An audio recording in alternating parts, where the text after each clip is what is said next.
Assalamualaikum warahmatullahi wabarakatuh. Saya Muhammad Haikal Emil bin Muhammad Hafiz bersama rakan saya Muhammad Fahmi bin Muhammad Razali ingin menerangkan tentang struktur bahan logam. Pengenalan struktur bahan logam. Pertama, logam adalah jenis-jenis bahan yang sifatnya bersedia untuk membentuk ion. Kedua, logam-logam biasanya diterangkan sebagai sebuah kekisi ion-ion positif yang dikelilingi awan-awan elektron tak setepat. Ketiga, bahan logam mempunyai nilai elektron bebas yang tinggi bermakna terdapat sejumlah besar elektron yang tidak terikat pada inti atom sehingga ia boleh bergerak bebas. Pengenalan atom logam.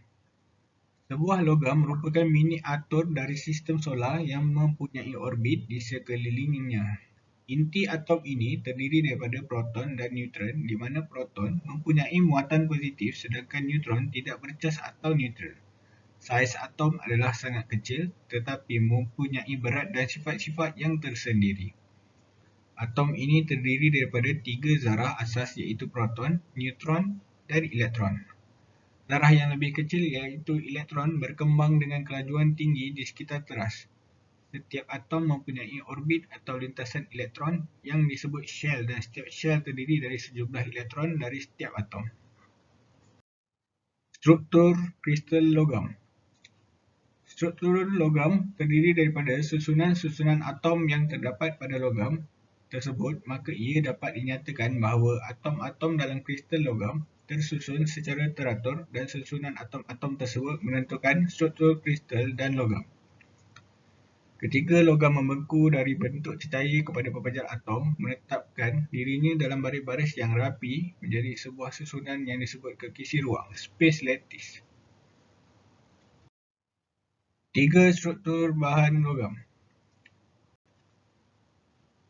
Face-centered cubic, body-centered cubic, hexagonal closed pack. Jenis-jenis ikatan atom, ikatan ion atau electrovalen, ikatan kovalen, ikatan logam metalik. Struktur mikrologam.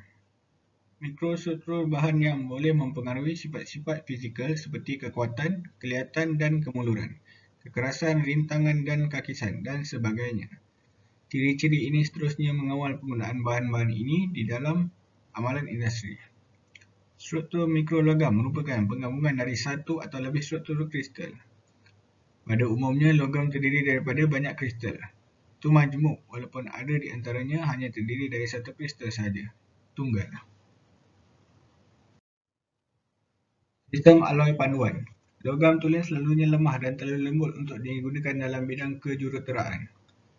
Oleh itu, kebanyakan logam dijadikan pancalogam atau aloi iaitu campuran di antara dua logam atau lebih dengan tujuan untuk memperbaiki sifat-sifat mekanikal atau fizikal bahan tersebut seperti kekuatan tegangan, kemuluran, rintangan, hakisan dan sebagainya. Pertumbuhan kristal atau bijan. Proses pemejalan berlaku dengan pertumbuhan nukleus di mana bucu-bucu nukleus bebas memilih jalan masing-masing ke tempat yang lebih sejuk. Ini menyebabkan pertumbuhan nukleus dan perkembangan bucu semakin bertambah. Lengan jejari akan terbentuk dengan sendirinya dan ia berbentuk lengan-lengan sekundari masing-masing 90 darjah di antara satu sama lain. Serta proses ini berterusan hingga satu struktur yang dipanggil struktur dendrit wujud. Perbezaan antara logam dan aloi. Logam tulen dan aloi merupakan salah satu bahan yang digunakan secara meluas di dalam industri dan ia mempunyai ciri-ciri yang berbeza dan tersendiri. Logam tulen mempunyai elemen-elemen yang sama, sifat-sifat yang melampau iaitu ekstrim dan tidak dapat memenuhi kehendak kerja kejuruteraan. Selain itu, logam tulen mempunyai ciri-ciri seperti mudah ditempa, mulur dan sebagainya. Aloi pula ialah gabungan atau cantuman rapat antara dua atau lebih komponen bahan seperti unsur logam dan bukan logam yang wujud sama ada dalam keadaan pepejar atau cecair. Bagi satu contoh, iaitu sedikit karbon yang dicampurkan dengan besi akan menghasilkan keluli. Larutan pepejar. Dua jenis larutan pepejar. larutan pepejal gantian, dan larutan pepejal celahan. Keluli terbahagi kepada 3. Keluli karbon biasa, rendah, sederhana dan tinggi. Keluli karbon biasa. Keluli karbon biasa ditakrifkan sebagai aloi besi dan besi yang mengandungi kurang dari 1.7% karbon.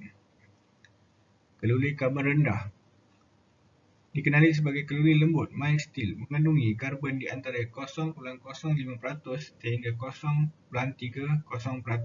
Mempunyai sifat mulur, ketempaan dan mudah disimen. Keluli karbon sederhana mempunyai kandungan karbon sebanyak 0.30% sehingga 0.80%. Keluli ini lebih tinggi kekuatannya berbanding dengan keluli karbon rendah. Keluli karbon tinggi biasanya dilakukan proses pengerasan, coaching dan dibajakan dengan ringan untuk mendapatkan kekerasan tinggi dengan kelihatan yang terhad. Antara had-had keluli karbon biasa.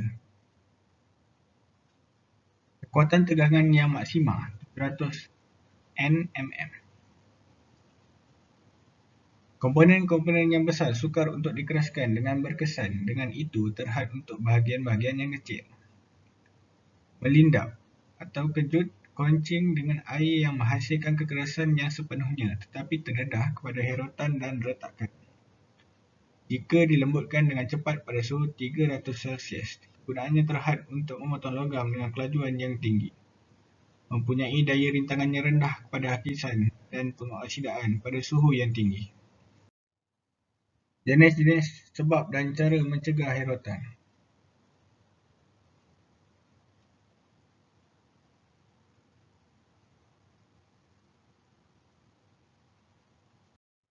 Rawatan haba pada keluli. Rawatan haba ialah satu proses pemanasan logam ke tahap struktur suhu yang tertentu dan diikuti dengan proses penyejukan dengan kadar tertentu. Proses ini bertujuan untuk mengubah sifat mekanik logam seperti kekerasan, kekuatan dan sebagainya. Rawatan haba bagi menghasilkan keadaan struktural yang seimbang seperti sepuh lindap dan sepuh lazim yang boleh dilakukan. Manakala menghasilkan keadaan struktur yang tidak seimbang, proses yang boleh dilakukan seperti quenching, pengerasan dan pembanjaan.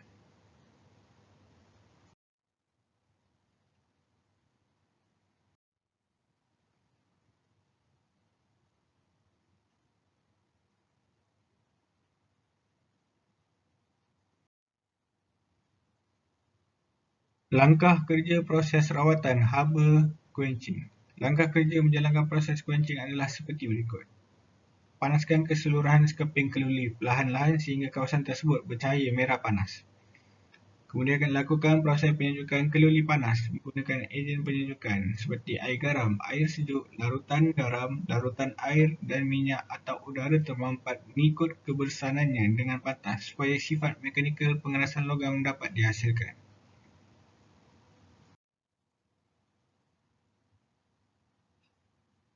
Apa itu austenite? Austenite adalah elektrod besi yang dikenali sebagai gamma phase ion. Oleh itu, ia bersifat logam dan bukan magnet. Elektrod ini berlaku dalam aloi besi yang berlainan pada suhu yang berbeza. Apa itu ferrite? Ferrite adalah elektrod besi yang dikenali sebagai besi alpha base. Ia mempunyai penampilan seperti keramik dan paramagnetik. Ia mempunyai struktur kubik yang berpusat pada badan. Lebih-lebih lagi, pembubaran karbon dalam elektrod ini lebih kurang baik. Tempering, pembanjaan. Proses ini bertujuan melegakan keterikan dalam terhasil dari pengerasan quenching sambil memperbaiki kelihatan dan kemulurannya tetapi mengurangkan kekerasan dan kekuatannya.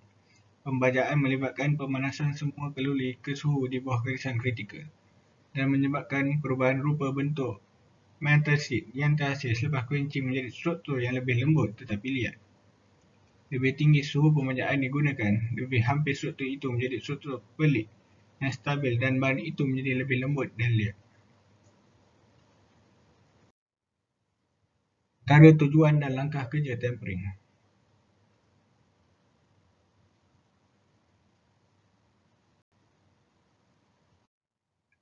Hardening. Proses pengasahan ialah satu proses pengasahan yang dilakukan pada logam untuk memberikan sifat-sifat mekanikal khusus pada komponen dan meningkatkan kekerasan logam tersebut supaya menjadikan ia sesuai digunakan. Rajah ini menunjukkan graf suhu melawan masa bagi proses hardening. Hardening terbagi tiga bahagian: flame hardening, surface hardening, case hardening. Tujuan proses rawatan haba hardening. Proses rawatan haba pengerasan dilakukan bertujuan untuk menghasilkan sifat-sifat fizikal seperti kekuatan dan kekerasan pada logam. Proses ini dilakukan pada suhu tinggi iaitu pada suhu autentinisasi yang digunakan untuk melarutkan sementit dalam arsenid yang kemudian di-quench. Langkah kerja proses rawatan haba hardening. Panaskan bahan logam pada suhu tertentu dan menahan atau mengekalkan suhu tersebut untuk mendapatkan struktur yang seragam. Penahanan suhu tersebut bergantung pada ketebalan bahan tersebut. Bagi keluli karbon rendah, penahanan suhu ialah selama 5 hingga 15 minit. Bagi keluli karbon sederhana pula, penahanan suhu ialah 5 hingga 25 minit.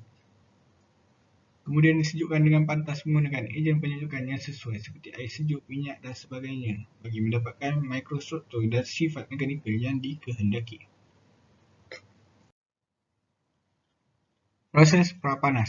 Proses prapanas ialah pemanasan logam asas sama ada secara keseluruhannya atau hanya kawasan sekitar sambungan pada suhu tertentu yang diingini yang dipanggil suhu prapanas sebelum kerja kimpalan dilakukan. Pemanasan boleh diteruskan dalam proses kimpalan, tetapi biasanya haba daripada kimpalan adalah mencukupi untuk mengekalkan suhu yang dikehendaki tanpa bantuan sumber haba luaran. Di antara tujuan prapanas.